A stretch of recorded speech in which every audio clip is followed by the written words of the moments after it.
আজ বাংলাদেশি কমিউনিটির জন্য নিউ ইয়র্ক শহরে একটি নতুন ইতিহাস রচিত হল। প্রথম বাংলাদেশি কোন নারী, কোন মুসলিম নারী এই প্রথম সুপ্রিম কোর্টের বিচারপতি হিসাবে নির্বাচিত হলেন, যা সত্যিকারই অর্থে বাংলাদেশিদের জন্য, বাঙালির জন্য এটি অত্যন্ত গর্বের একটি জায়গা।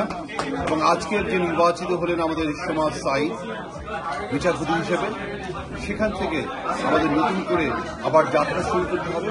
আমাদের অনুপ্রেরণা তিনি আমাদের গর্ব।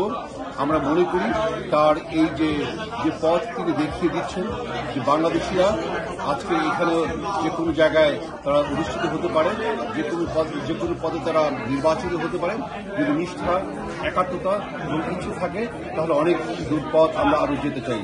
আমরা আশা করি বাংলাদেশি কমিউনিটি এই প্রবাসে সামনের দিনগুলোতে আরো অনেক অনেক অনেক দূরে এগিয়ে যাবে, এটি আমার প্রত্যাশা, এবং আরো নতুন নতুন ইতিহাস সৃষ্টি করবে, এটি আমার প্রত্যাশা।